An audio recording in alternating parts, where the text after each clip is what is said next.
बिस्तर ना, बिस्तर ना।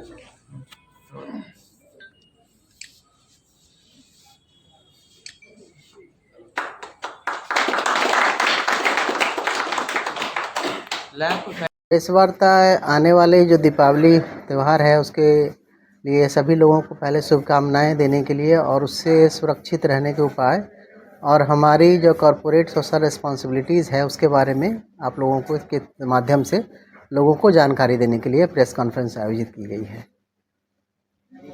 मौके पे किस तरह के एहतियात बरते जाएं, बच्चे पटाखे छोड़ते हैं और लोगों की सलाह की सुरक्षा जो बोलते हैं कि सुरक्षित रहें तो सबसे अच्छा उपाय वही है, लेकिन अगर किसी तरह की कोई भी दुर्घटना भगवान ना करे किसी के साथ हो तो हमारा हॉस्पिटल ये पूरे जो एएसजी ग्रुप है उसके तरफ से एक ये लोगों को सलाह दी गई है कि सुरक्षित अपना आतिशबाजी कार्यक्रम करें, लेकिन अगर कोई दुर्घटना होती है तो वो निसंकोच हमारे हॉस्पिटल के किसी भी ब्रांचेज में आ सकते हैं।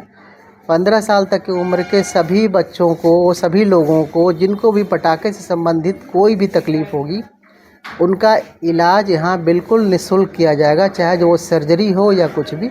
बस उनको जो शुल्क होगी वो दवाओं वगैरह का जो नॉर्मल जो हमारे हाथ में नहीं है, जो खरीदनी पड़ती है वो, लेकिन हमारी सेवा पूरी तरह से निःशुल्क रहेगी। इससे प्रभावित होते हैं पटाखों से, आंखों में क्या उन्हें परेशानियाँ आती है, कुछ इस तरह का डेटा कुछ है? देखिए डेटा एग्जैक्ट तो नहीं है, हाँ, लेकिन परेशानियाँ तो अलग अलग लेवल पर होती है। चोट के चलते आँखों की ग्लोब फट भी सकते हैं, कॉर्निया डैमेज हो सकता है, जल सकता है, मोतियाबिंद बन सकता है, पर्दे उखड़ सकते हैं, आँखों से संबंधित बहुत तरह की परेशानियाँ हो सकती है। देखिए, आप सभी को पहले तो मेरी तरफ से दीपावली की हार्दिक शुभकामनाएं। मैं इस आपके सवाल का जवाब इससे शुरू करना चाहूँगा कि ये पर्व का नाम दीपावली है, पटाखावली नहीं है। हमारे देवों ने श्री राम को का वेलकम करने के लिए दीपक जलाए थे, पटाखा जलाया था मुझे नहीं मालूम। जनरली सरकार पटाखा बैन भी करती है, इस साल का मुझे गाइडलाइन क्या है नहीं पता है। तो जब सरकार बैन कर रही है तो सर ने तो बताया कि हमें एक उचित तरीके से जलाना चाहिए, पर अगर संभव है तो ना जलाएं। बचपन में मेरा लक अच्छा था, हम सबका किस्मत अच्छा था कि हमें चोट नहीं लगा। पर अब जब हम मरीज़ देखते हैं, जब बच्चे देखते हैं जिनकी आंख कई बार नष्ट हो जाती है, जो ठीक नहीं कर सकते हैं, तब देख के लगता है कि ये तो लक किस्मत अच्छा था कि बच गए। बिल्कुल मैं तो अपने बच्चों को बिल्कुल इससे ये करूँगा, डीमोटिवेट करूँगा कि और किसी तरह से दीप जला करके पर्व मना लो। खैर, फिर भी अगर जलाना है तो बच्चों को बिल्कुल गार्जियन के गाइडेंस में जलाना है, उचित दूरी मेंटेन करके। जो रिलायबल कहीं किसी स्टोर से पटाखे आप ले रहे हैं वो जलाएं, जो बम या ऐसे फटने वाले पटाखे होते हैं वो ना जलाएं। अगर जलाना ही है फुलझड़ी या कोई जो थोड़ा कम नुकसानदेह हो सकता है वो जलाएं। और अगर कुछ बाय द वे चोट लग भी जाता है, डैमेज हो भी जाता है, तो तुरंत किसी आँख में डैमेज होता है तो तुरंत किसी आँख के डॉक्टर को, किसी अच्छे डॉक्टर को कंसल्ट करें, क्योंकि हमने देखा है कि कई बार शुरुआती स्टेज में अगर हम बीमारी का, पटाखे के डैमेज का इलाज करें तो अच्छा इलाज हो जाता है। तो कभी चोट लगे भी तो तुरंत अपने नज़दीकी आँख के अस्पताल में अच्छे आँख के डॉक्टर को कंसल्ट करें। घरेलू नुस्खों से इलाज कई बार शायद कारगर ना हो तो वो बहुत नहीं करें। तो आपने मुफ्त इलाज की बात करी, तो क्या इसके लिए मुफ्त इलाज कोई ऐसा नहीं है कि जिस पर आयुष्मान कार्ड होगा? नहीं, ये जो हमारी सुविधा जो भी सर ने बताई, ये हमारे कॉरपोरेट सोशल रिस्पॉन्सिबिलिटी जो CSR एक्टिविटी कहते हैं उसके तहत ASG आई हॉस्पिटल ने अपने सारी ही शाखाओं पर पूरे भारतवर्ष में 15 से 24 तारीख तक ये सुविधा हम दे रहे हैं कि 15 साल से कम के जो बच्चे होंगे। हमने देखा कई बार हमें इतने साल के प्रैक्टिस में लगा कि कोई गरीब बच्चा हो जिसे पटाखे से डैमेज हो जाए, जो पैसे के अभाव में अपना इलाज नहीं करा पाता है। हम नहीं चाहेंगे, कुछ हमारी भी जिम्मेदारी है समाज के प्रति।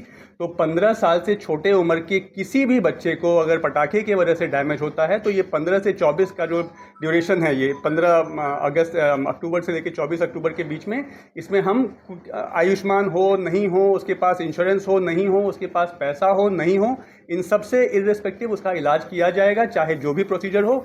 सर ने बताया कि दवा का जो हमारे कंट्रोल में नहीं है उसका खर्च होगा, चश्मा वगैरह लगेगा जो हमारे कंट्रोल में नहीं है उसका खर्च होगा। बाकी हमारी सुविधा, हमारी सर्जरी, हमारी मशीनें, उन सब का जो भी इस्तेमाल है वो इस ड्यूरेशन में मुफ्त है, पूरी तरह से मुफ्त है 15 से नीचे के बच्चों के लिए। आई ट्रीटमेंट में सर क्या क्या होता है? क्या बोला आपने? आई ट्रीटमेंट में क्या क्या आई ट्रीटमेंट में हमारे इस अस्पताल में आँख से संबंधित सारी बीमारियों का सारा इलाज होता है। हमारे यहाँ पूरी टीम है डॉक्टर्स की जो आँख के अलग अलग हिस्से के इलाज करती है। अब इतना सुपर स्पेशलाइजेशन हो गया है कि आँख जो छोटा सा हिस्सा है उसके भी 5-6 अलग अलग प्रमुख हिस्से हैं।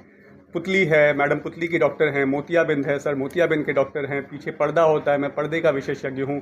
आँख के आसपास जो हिस्से होते हैं उसे हम ऑक्यूलोप्लास्टी का विभाग कहते हैं, मैडम उसकी विशेषज्ञ है। तो हर स्पेशलिटी के डॉक्टर यहाँ हैं। आँख की कोई भी बीमारी हो, हर किसी चीज़ का इलाज इस अस्पताल में संभव है। पूरे पटना में कह रहा हूँ, पूरे पटना में कोई ऐसी आँख की बीमारी नहीं है जिसका इलाज संभव नहीं है।